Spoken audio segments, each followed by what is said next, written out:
Brodie Kemp, thanks for joining us for the People's Presser. First question is from Sam. How did you spend your time off? I basically went home to Echuca, where I'm from most of the time, and spent my time up there with my brother training, and it was nice to see family and get back, which was really good. This one's from Mitch. How's the vibe around the club with Vossi joining the coaching group? It's really good. I think always in sort of any organisation or when you have a fresh start, new faces, it's all pretty exciting. So that's certainly the vibe that is happening at the moment, and all the guys are seriously fired up and ready to go. This one's from Debbie. With all the changes at the club, how's the group settling in under the new direction, and what's getting you excited about the upcoming season? Yeah, I think the boys are settling in really well. I think that the coaches we have in and all the new staff have done a really good job to connect to the players so far, and vice versa. So we've all settled in really well, and I think the biggest thing is just we've got the format and we've got the players there that can certainly get the job done. So I think that's the most exciting part, that we've all got that self-belief, and it's looking good for 2022. This one's from Rothy, a topical one, given what's going on tonight. What was it like being drafted by the Baggers? It was awesome.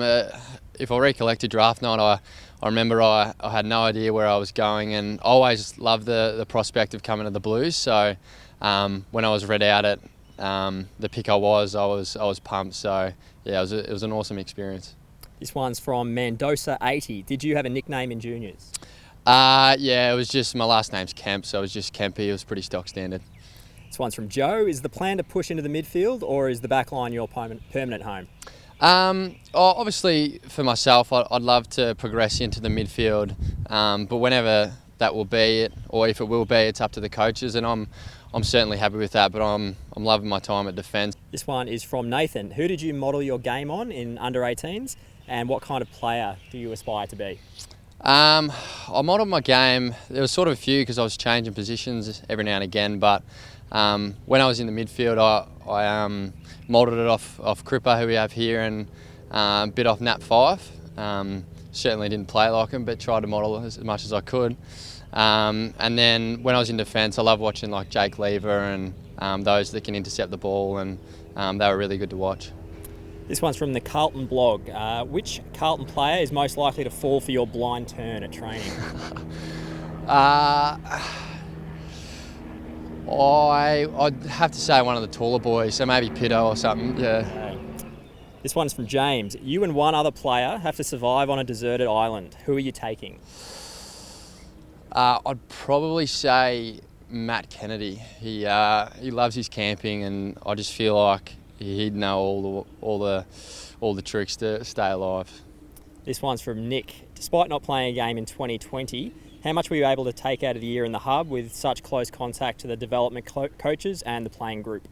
Yeah, I think the hub was the best thing for me, because I was obviously going to be in an isolated program, being in rehab the whole year. So that was really good, and it helped me build relationships that I might have not had being back in Melbourne, because I just would have been in the gym the whole time. But because I was living with all the players and stuff like that, it was really good for me. So I certainly learned heaps from that.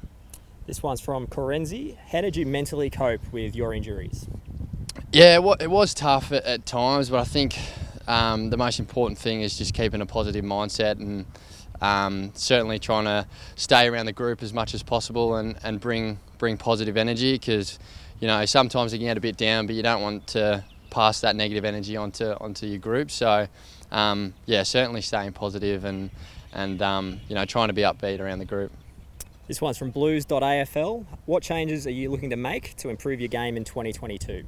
Well, I think based off the last two games, the big one for me was fitness. There was a couple of periods of time in the game where I was stuffed. So the big one for me is the fitness, and working on that, so then in more contests I can be a bit more powerful and have a bit more juice. Have any particular players from the group had a great impact on you since your arrival at the club, and what have they done to assist your growth? Yeah, I think the big one for me was certainly Weeders. He did a mountain of work with me towards the back end of the year once I started playing, and yeah, he was just superb. He was grabbing me at the end of training. We were doing body work, and obviously you see how good he is to get the the knowledge that he has and pass it down to me. It's certainly helped me progress forward in my footy. We've just had the Do It for Doc campaign. Who has pulled off the shaved head the best and who's done it the worst? I think Obi's probably done it the worst, I'd say. And I think probably Jack Carroll goes all right with a shaved head. This one is from Mark. Does pineapple belong on pizza? I don't mind it on pizza, so I'd say yeah. This one's from Kate. Eat cheese with every meal forever or never eat cheese again? I'd say never eat cheese again. Got to watch the skin fold sometimes. This one's from Tim. A multiple choice. On Boxing Day, where would you rather be? An EPL game in the UK, an NFL game in the US, an NBA game, the Ashes Test at the G, or Chadstone Shopping Centre?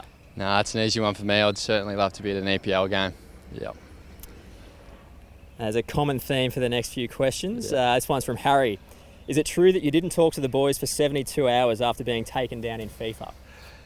Yeah, I don't know if it was 72 hours, but it was it was a long while where I was just hiding in my room for a bit, trying to digest my poor performance that made me lose. This one is from Ben Silvani. How much have you spent on FIFA this year? No, I haven't spent too much this year. I spent a bit last year and the year before, so I was like, all right, it's time to pull my finger out, and I haven't spent that much this year, Benny. This one is from Ethan. Who's your favourite FIFA player to use? I'd probably say at the moment there's this Fakir card. There was a bit of an SBC a month ago, and he's probably my favourite card at the moment. Prime Hazard or current Salah?